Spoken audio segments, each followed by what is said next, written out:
if you haven't guessed by the title of the video, this is about the Beretta 1301 JKenny&Co auto lifter. I had purchased two.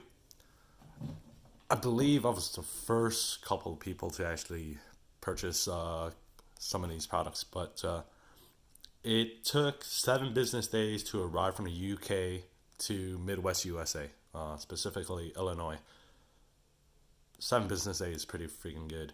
So there's not a lot of videos about this product for the 1301 comp. I don't think any at the moment, and certainly not any of there isn't a lot of videos or information out there that I could find about any of the JKenny&Co auto lifters from end users in the real world. You kind of see like, yeah, it's good, whatever, or it's bad, had to return it. But there's not a lot of details. So I decided to make this video just to kind of help out people who may have trouble, because I initially did have trouble with my products. Like I said, bought two.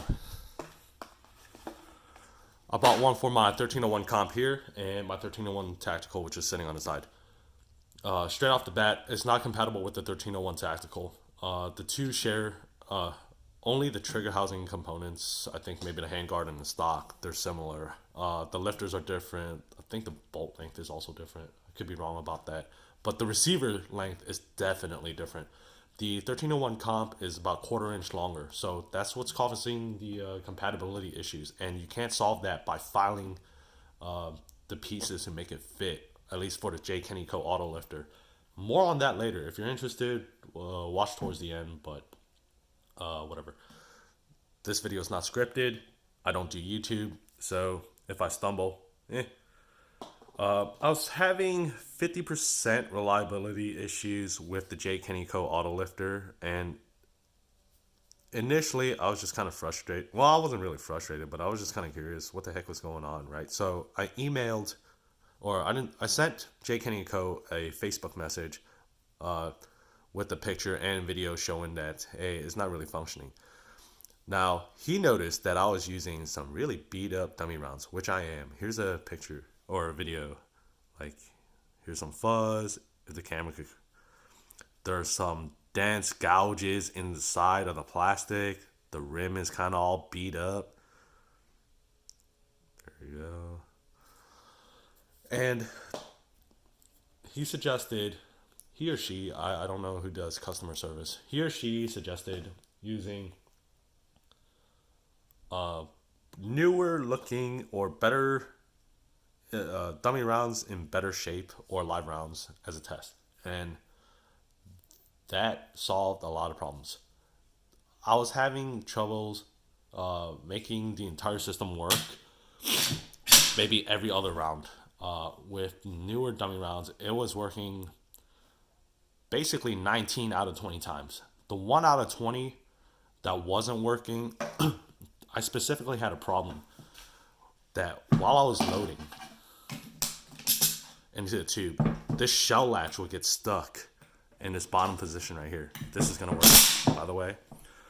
But the shell latch or shell lifter was getting stuck on a shell latch, and it was rubbing in this little spot right here, or somewhere around here. It was rubbing against this part behind the shell guide of the lifter. So in order to remedy this, JKenny&Co, they said to lubricate it, see if it'll work. I tried it, it didn't work. I degreased it. And the reason why I degreased it in order to file and break the 90-degree edges and add a little bit of bevel. And the reason why I did that is because my thinking is, if your environmental conditions aren't perfect and you get like dust or whatever, right, lubrication might not even help. So if you can get this moving freely without lubrication, it should be working with lubrication. So that's how I kind of solved that issue. And then one more lifter issue that I was having was there is a tab on the back small half of this lifter. It's on the back right here. That's the thing that slides underneath the shell latch. It was a little rough. Looks like it was probably plasma cut or something like that. I took a file, just broke the edges over, beveled it, smoothed it out just a little bit because I can feel a little bit of it was catching a little bit on my fingernail, so decided to smooth that out. And that basically solved a whole bunch of problems. If you're, that solved all the problems with the lifter. And basically, what ended up happening was, and I can't even set it up anymore, but I was having trouble with, when I loaded, the shell would sit on the lifter, and the lifter itself would only move part way. It would hang up against the pressure of the bolts or the shell latch. And I don't know if I can set that because there we go. You can see that the shell latch is pressing onto the side of the back piece of the lifter, and it was to the point where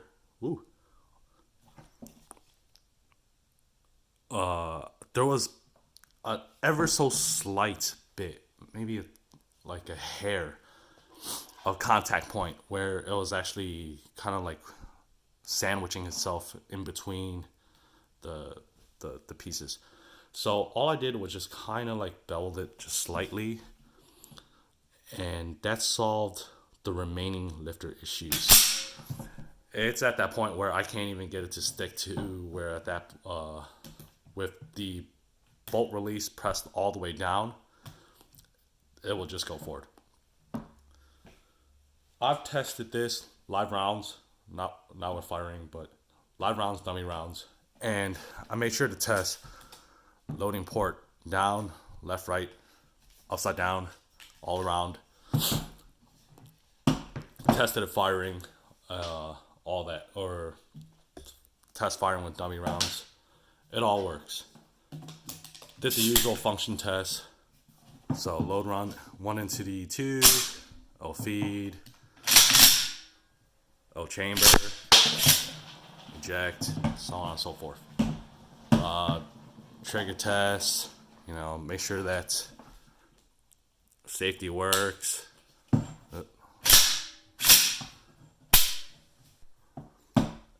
I'll fire.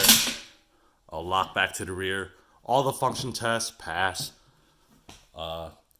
Do I recommend this product? If I haven't said so already, absolutely. Yes, I do. Just keep in mind that if you are having troubles, right, this may help you out. Again, a little bit of filing here. Use newer dummy rounds and a little bit of filing on the tab on this back piece. You'll know what I'm talking about because you'll be able to feel it. Don't file the height. Just polish over the edges. Don't do major critical dimensional changes if you don't have to. And contact JKenny&Co if you believe you have to. Go slow. You can't put material back. Other than that, lubricate your follower after you're finished, and it should be running very, very simply. Now, 1301 Tactical. Why won't it work? If you don't want to watch this video at this point in time, go ahead, click off, whatever. I don't even need likes or subscribes or whatever. Don't do that. I don't do YouTube. Initially, I thought that the 1301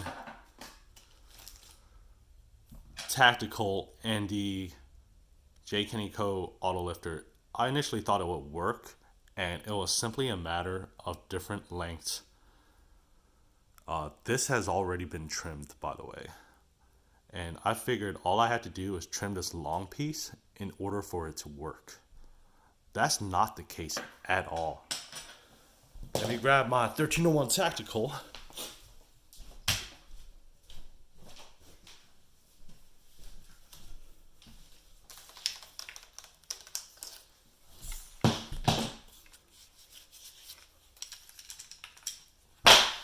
The fairly significant major issues had to do with interference with it's more than just that portion. The second portion that would interfere is the shell guide portion of the lifter. Essentially, this height compared to the stock lifter Unfortunately you can't see it, was different. So you had to trim. I had to trim this down, right? And that was in order to allow me to actually depress the shell latch far down enough in order for me to actually load a round into the magazine tube itself. If that was left long, this top portion would contact the bottom of the bolt carrier and prevent it from going down far enough in order to actually load one round into the tube. So I thought, I'm smart. Trim this, trim that a little bit, right? Shape that a little bit. Boom, done. Nope. The other issue became this piece, the small piece of the auto lifter. This was too long front to back. That was preventing 2 3/4 shells from actually loading onto the lifter. It was way, way, way too long, and you couldn't even load it. It would stop about right here, and the front end will smash into the bottom of where the barrel feed ramp area would start. So that was a complete no-go. I sent a message to JKenny, and they were very apologetic about it.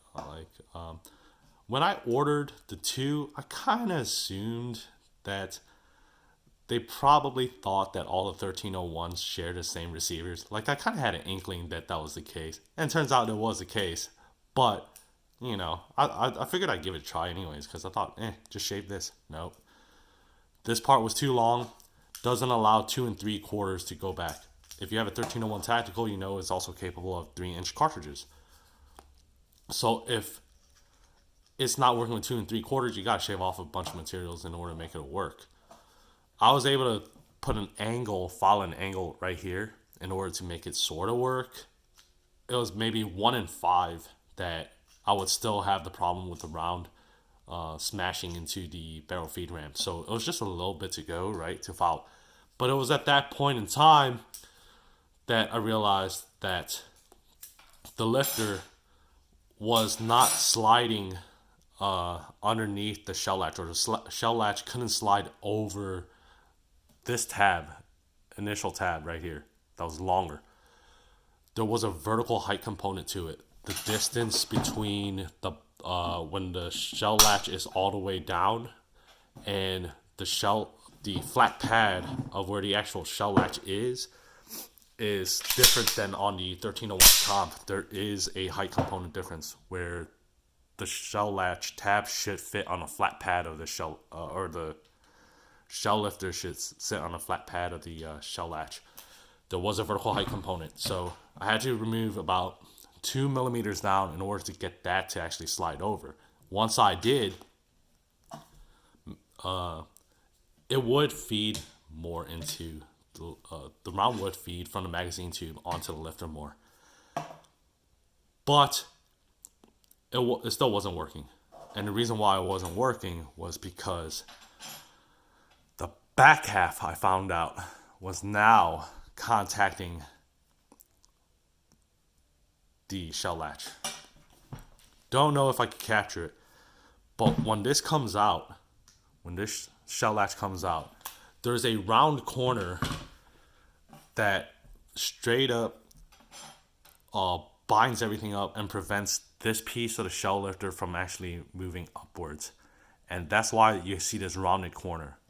But look at how much material I had to remove to actually make that clear and give clearance. For a tactical defensive firearm, this is sketch. And it was and it wasn't the sketchy part, because the lifters sits in between, or sits inside of the small piece. So I figured it can't be that bad, right? Like, I just put these two pieces together. This reinforces this. The chances of it breaking, nada. So I was trying to figure out how to get more tab piece to slide under the shell latch flat pad, and I figured I had to cut a new notch or a new slot. I ended up doing that, and then bending in these two tabs slightly, and that got me like about 90% there where it was about to work with 2 3/4. But it was at that point in time I realized I got some 3-inch slugs. What am I? How much material do I have to remove in order to make the 3-inch slugs work? Because I have 2 3/4 slugs, buckshot, and I also have 3-inch rounds. So how much more material would I have to remove? So I was going over Sammy spec diagrams and measurements. I would basically have to remove this entire front tab completely in order to make the 3-inch shells work. And it was at that point in time I called it quits. It's a no-go. So for you guys out there who's watching and think, hey, I want an auto lifter for my 1301, I'm just going to modify the JKenny&Co auto lifter for it. Don't do it. It's not going to work. Period. There's going to be some major structural integrity issues that even for a competition firearm, like if you're using your 1301 tactical as a competition firearm, I would not recommend it at all. Not only that, once you remove this entire patch, there's not enough material left over to actually slide in. Only if this original, I enlarged this original slot, but if the placement of the original slot had more material, yeah, you can get about 2 millimeters of a tab underneath that flat spot on the latch.